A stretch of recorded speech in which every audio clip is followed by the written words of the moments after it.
This is a story about a person who worked as printing manager named Nashari.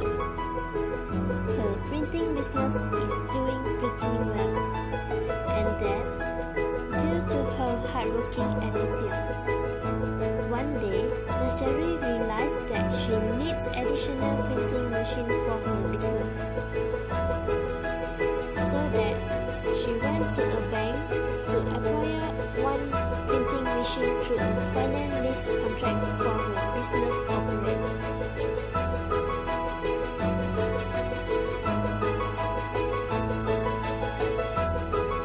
Then, the bank will go and ask a vendor to build a specified printing machine that Nashari had previously stayed before. The vendor show the machines, and the banks will check the functions of printing machines to make sure it is working well. So, the bank will purchase the machine from vendor by cash.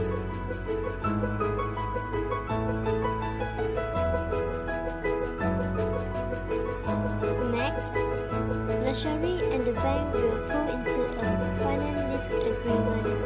By having this finance lease agreement, the bank will lease the machines to Nashari through installment payment. At the end of payment, Nashari can purchase the machine.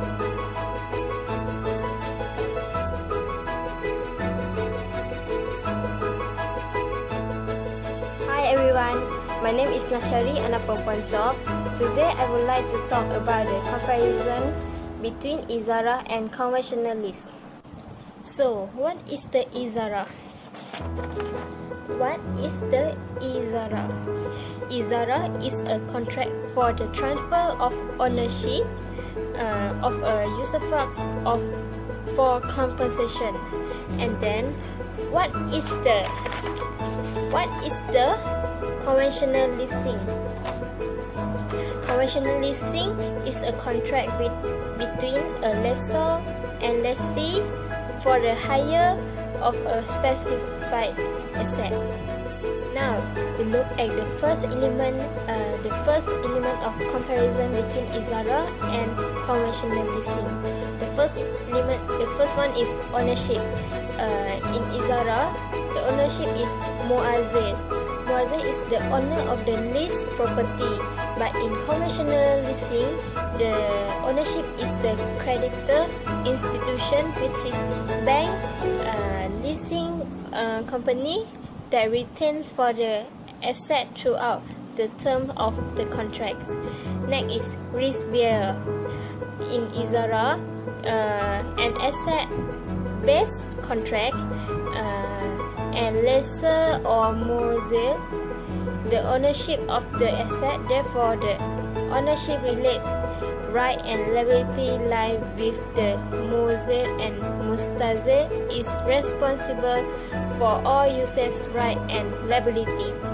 But in conventional lease, the lessor assume and manage the risk of the asset. Next is about starting for rental obligation. In ijara, the rental starts from the day the asset is handed over the mustajir, so that the customer is able to make productive use of that property or machinery. But in conventional leasing, the rental starts from the day lease make payment for the asset, machinery or property. Next is about profits. Profits in ijara is the rent for use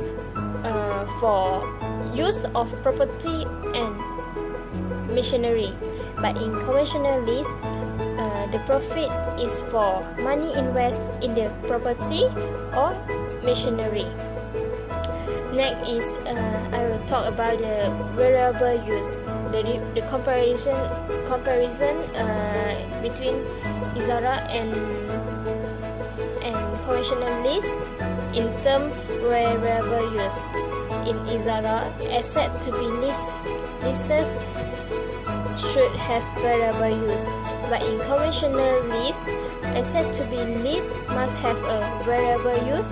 Things having no usufruct cannot be leased. Next is about penalty of late payment of rent. In ijara, the bank or financial institution is not allowed to charge the customer an additional amount in case the delay in payment of the rental since it is considered riba. Islamic scholars have found a solution. Customers should be asked to pay a certain amount to charity.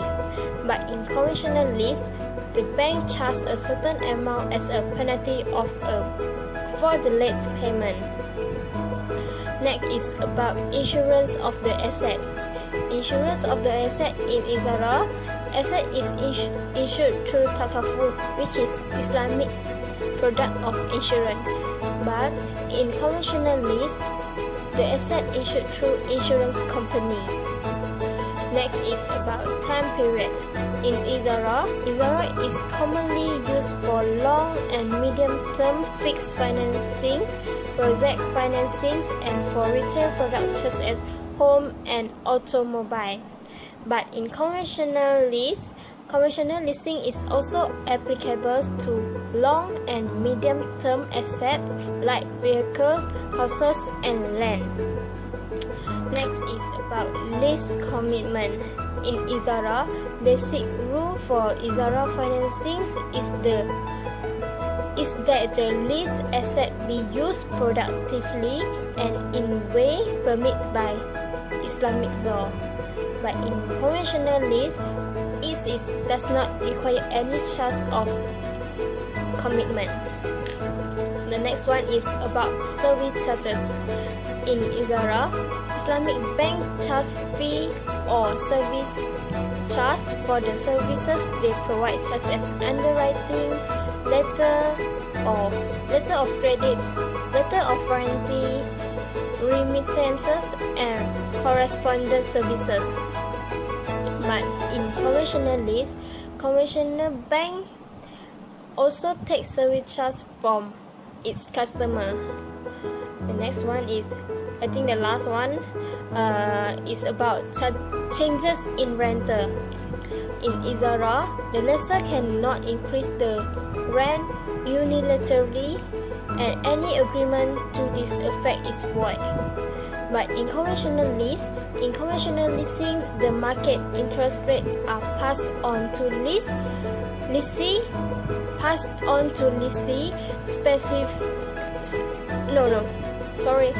The interest rates are passed on to lessee, especially if they are upward.